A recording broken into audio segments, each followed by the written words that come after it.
You might be hearing a lot about trade wars and tariffs lately, but what does it really mean, for how and where things are actually made? Yeah, it's a big question. So today in the deep dive, we're looking at what could be a massive shift in global manufacturing. Specifically, this chance for India to really step up. Driven by those trade tensions, right? Especially the U.S. tariffs on goods coming out of China. Exactly. And it raises this huge question. Can India actually grab this opportunity? Can it become the next big manufacturing hub? That's precisely what we're diving into today. You sent over some really compelling sources, and they highlight how these U.S. tariffs, the ones hitting China, could be a really significant opportunity for India's manufacturers. Part of that is because, reciprocal tariffs for India were paused for a bit while some pretty steep duties got slapped on certain Chinese goods. Okay. So our mission here really is to understand if India can genuinely seize this moment, what are the big roadblocks? And, what specific things could pave the way for success? Right, looking at both the global trade picture and what's happening inside India. Exactly. Based on those sources you shared, they really paint a fascinating picture of this whole evolving landscape. They really do. All right, so let's start with the big headline, the trade war opportunity. Can you sort of unpack the current situation with these U.S. tariffs on China and how India fits into that strategically? Okay, let's get into it. Initially, the U.S. hit certain Chinese exports with a pretty substantial tariff, like 145%. Now, it's important to remember some electronics, smartphones, computers, they were later exempted from some proposed reciprocal tariffs. Ah, okay. But the U.S. did pause reciprocal tariffs for India and, a lot of other countries, too. Right now, India's reciprocal tariff rate with the U.S. sits at about 27%. 27%. And how does that stack up against others? Well, that's the key part. Compare that 27% to, say, the 34% tariff on China, or even the 46% tariff on Vietnam. Wow, 46% for Vietnam. Yeah. Yeah. So you can immediately see how that difference could make Indian products look, quite a bit more attractive price-wise in the U.S. market. It's just simple economics at that point, right? Lower tariffs mean potentially lower prices for American buyers choosing Indian goods. Pretty much. And one of the articles mentioned this China plus one strategy. What exactly is that, and why haven't we seen India maybe fully capitalize on it yet? Right. The China plus one idea, it really picked up steam, especially after all the supply chain chaos during the pandemic. The basic thought for Western companies is keep manufacturing in China, sure, but also set up shop in at least one other country. Diversify, reduce risk, build more resilience. Makes sense. Don't put all your eggs in one basket. Exactly. And India was definitely, on the list as a potential plus one, but it hasn't been a massive flood of companies moving in just yet. Why not? The sources suggest a big reason is the lack of significant reforms within India itself. Key areas like land and labor laws are often mentioned. The internal factors again. Right. But the articles also suggest a major turning point could be landing some good trade deals. Favorable agreements, especially with the U.S. and Europe. That would really grease the wheels, presumably. Absolutely. It could significantly ease market access for Indian goods, particularly as the Indian government is actively trying to position the country as this global manufacturing alternative. Okay, so lower tariffs give an opening, but strong trade deals could really lock in that advantage. We even have a quote here from Pankaj Mohindru at ICEA. That's the India Cellular and Electronics Association, yeah. The main industry body. Right. And he says India is favorably placed compared to its electronics competitors. That sounds pretty positive for that sector specifically. It does. And it really singles out electronics as an area where India might see some, immediate wins. But it's not all smooth sailing. Well, Tarun Pathak from Counterpoint Research offers a slightly more, let's say, balanced view. He calls it a mixed picture. Well, he acknowledges the opportunity is definitely there, a substantial one. But he also really hammers home the importance of a bilateral trade agreement, a BTA with the U.S., to really cement any long-term gains. So the current tariffs are good, maybe great, but a formal trade deal is what's needed for the long haul. That seems to be the consensus in the sources, yeah. The current situation provides an opening, but those bigger agreements are key for sustained success. Gotcha. Okay, so the opportunity's there, but it's not exactly a slam dunk yet. The sources also dig into some pretty major hurdles India needs to clear. Right. One article flat out says India's manufacturing growth hasn't really kept pace with other Asian countries, citing this lack of reforms in areas such as land and labor. Let's dive into that land issue because it sounds like a real bottleneck. Absolutely. The article calls land acquisition a vexatious issue in India. A big part of that is the impact on farmers. A huge and politically important group. Exactly, which makes sweeping large-scale land reforms politically very difficult. But then the piece pivots. It talks about low-hanging fruits in the land sector. Low-hanging fruit. Okay, what does that mean here? It focuses specifically on building regulations. Building regulations. That's not what I expected. How do building codes connect to being a global manufacturing hub? It's maybe not the most obvious connection, but the argument is pretty compelling. The current rules across India often lead to what's termed suboptimal land usage. Suboptimal land usage. Okay. There's a study mentioned by an economic think tank called Prosperity. It really digs into this.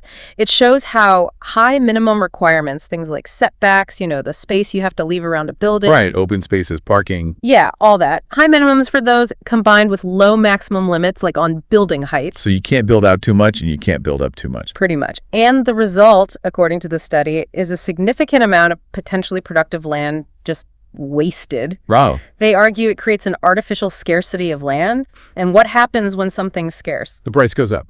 Exactly. It drives up construction costs, drives up rental prices for manufacturers. Okay, that makes a lot more sense now. If your factory costs more just because you can't use the land efficiently, that directly impacts your competitiveness. Precisely.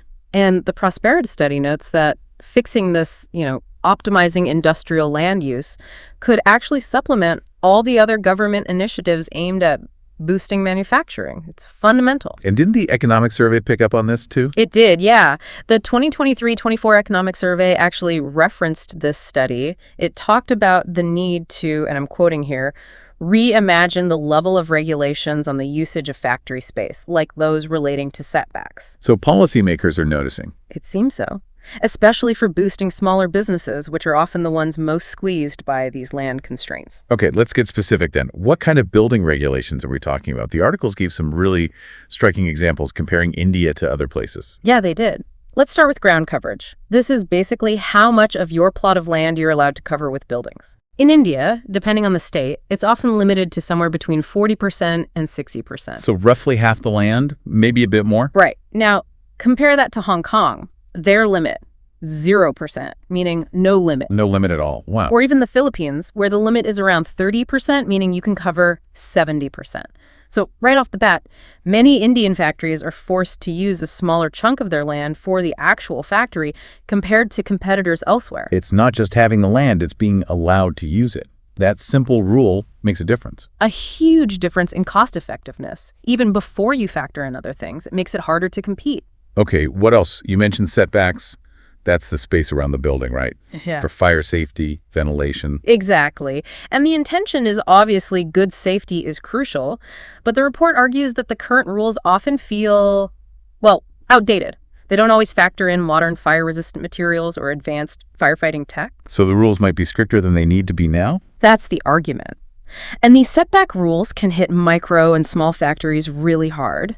The sources say in some states they can lose between 60%, maybe even up to 90% of their usable land just to meet these setback requirements. 90%. That's staggering. How can you even operate? It's incredibly restrictive. And even for bigger factories, the so-called mega factories, India apparently loses about twice as much land to setbacks as the Philippines, and maybe 5 times more than Singapore.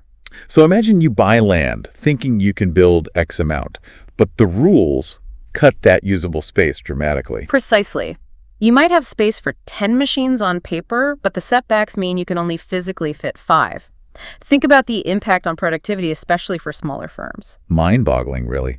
Okay, what about parking regulations? That also eats up land, I assume. It definitely does. Mandating off-street parking is meant to ease road congestion, but the study suggests it might be inefficient sometimes. How so? Well, the number of spaces required often doesn't really match what the factory actually needs, so you end up dedicating large areas. The report estimates anywhere from 12% up to maybe 70% in some cases just for parking that might sit empty a lot of the time. 70% for parking. Good grief. And compared to other places, a factory in India might need to provide double the parking spaces compared to a similar one in, say, Hong Kong or Singapore or the Philippines. More potentially productive land just sitting there, covered in asphalt. Essentially, yeah. Yes. Idle land that could potentially be used for expansion or production. Okay.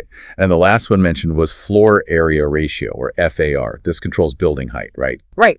FAR limits how much total floor area you can build compared to the size of the plot. It's about managing density, making sure infrastructure isn't overwhelmed. Unnecessary control, probably. Yes, but the way it's applied in India can have maybe unintended consequences for manufacturing.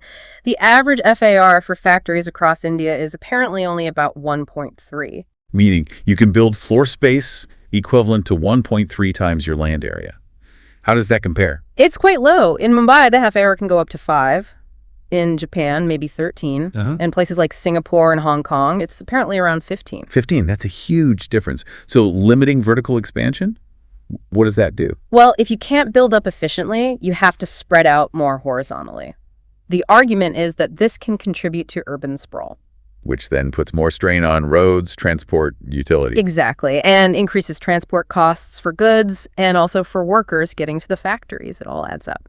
So if these regulations, ground cover, setbacks, parking, FAR, are really such a drag, what's the upside if India actually reformed them? What benefits could we see? The biggest, most direct benefit: lower production costs. Simple as that. How? If you can use your land more efficiently, the fixed cost of that land gets spread over more output. Your cost per unit goes down. Making Indian manufacturers more competitive. Exactly, both globally and domestically.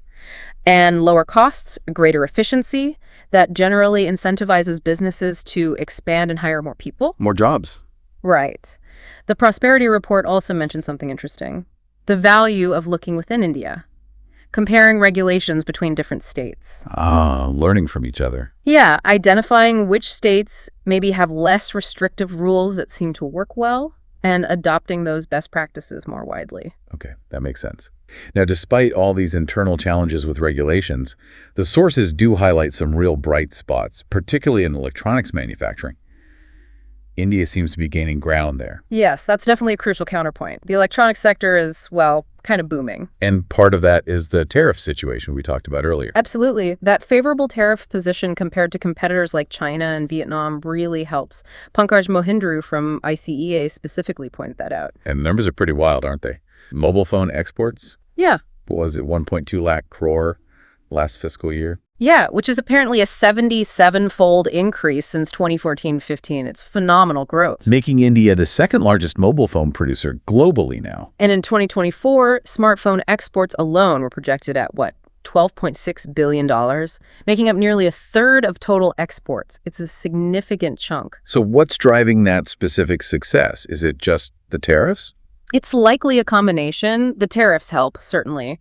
But there's also this interplay with global dynamics. The potential for other countries to slap retaliatory tariffs on China could actually push even more business towards India. Making India look even more attractive as that +1 location. Exactly. And we're seeing real investment happening. The supply chain in India is expanding dramatically. You've got Samsung, Apple, Oppo, all deepening their manufacturing presence. Right, like Foxconn building a second plant in Hyderabad. Yes. And Tata acquiring Wistron's operations in India. These are big, tangible examples of companies diversifying their supply chains and betting on India. It definitely feels like momentum is building there. And Tarun Pathak from Counterpoint made that interesting point about the U.S. actually making smartphones. Right. He basically said it's impractical for the U.S. to manufacture smartphones domestically at scale. Why is that? The global supply chain for smartphones is just so deeply integrated, so heavily concentrated in Asia. Right. Trying to replicate that whole ecosystem in the U.S. quickly would be incredibly difficult and almost certainly way more expensive. So tariffs on China might just mean higher prices for American consumers rather than factories moving to the U.S. That's the likely outcome, according to Pathak, which, again, strengthens the argument for companies like Apple to look seriously at expanding in places like India. Speaking of Apple, they seem to be moving incredibly fast in response to all this. The article mentioned them air freighting iPhones like crazy. Yeah, that was quite the story. Apparently, they rapidly shipped iPhones from both India and China to the U.S., specifically to get ahead of a new 10% tariff. Yeah. 5 cargo planes full of iPhones flew out of India in just 3 days. That's a huge logistical feat. Definitely. So they're stockpiling in the U.S. to avoid the immediate hit from the tariff. That seems to be the strategy. build up inventory that landed under the older, lower tariff rates. It gives them a buffer, allows them to avoid raising U.S. retail prices immediately. Or just temporary insulation, right? Probably. The sources suggest if these higher tariffs stick around long term, price increases would likely eventually hit global markets, potentially including India, too. Okay, but then there's the next round of tariffs mentioned. A potential 26% tariff on Indian exports to the U.S. Right, which sounds high, but crucially, it's still way lower than the potential 54% tariff on goods coming from China. 54% versus 26%. That's a huge gap. It is a 28 percentage point difference. The article calls that a compelling economic incentive for Apple. To shift more production to India. Exactly. Especially since Apple already accounts for most of India's smartphone exports to the U.S. anyway. This tariff differential could really accelerate that shift. And the Wall Street Journal apparently reported something similar. Yeah, suggesting the U.S. might specifically source more iPhones from India because of these tariff dynamics. It sounds like some U.S. consumers are getting worried too, rushing to upgrade. There are reports of that, yeah. People apparently fearing significant price jumps. One figure mentioned was a potential iPhone cost of up to $3,500 if the highest tariffs hit. Now, that seems extreme, but it shows the anxiety. Understandable. And Apple's logistics to manage this. Chartered flights, tons of iPhones. It was quite the operation. 6 chartered cargo flights mentioned in total, carrying maybe 1.5 million iPhones, weighing around 600 tons. And they got special treatment at the airport in Chennai. Apparently so. A green corridor for faster customs clearance. The article noted this mirrors the kind of efficient processes Apple has set up over the years in China. So they're really treating India like a major strategic production hub now. The actions certainly suggest that. The level of logistical effort really underlines India's growing importance in Apple's global strategy. Okay, so let's try and bring it all together then. What's the main takeaway here? Well, it seems pretty clear India has this significant window of opportunity, right, in manufacturing, driven largely by these big shifts in global trade, especially the U.S.-China tariff situation. A window opened by external forces. Exactly. And the electronics sector, particularly smartphones, is already showing really impressive growth, pulling in big investments from major players like Apple. Right. There's a but. There's definitely a but.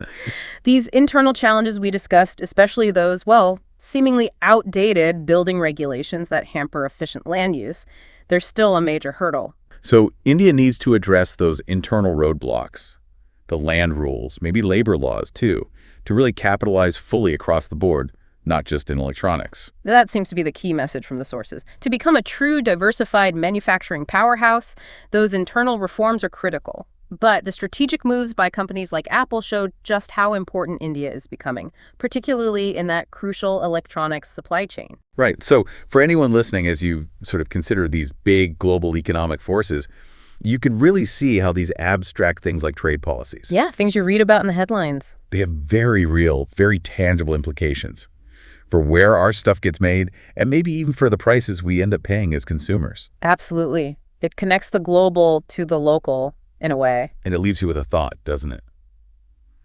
When you look at the sheer speed and scale that a company like Apple adapted its incredibly complex supply chain. Moving millions of phones in days. Right. It really makes you wonder, what other seemingly entrenched industrial practices, or maybe even regulations, might actually be ripe for that kind of rapid transformation? If the right incentives or maybe the right disincentives suddenly appear. That's a fascinating question. What else could change that quickly if the pressure was on? Definitely gives you something to think about regarding innovation, adaptation, and just the whole future of how global commerce works.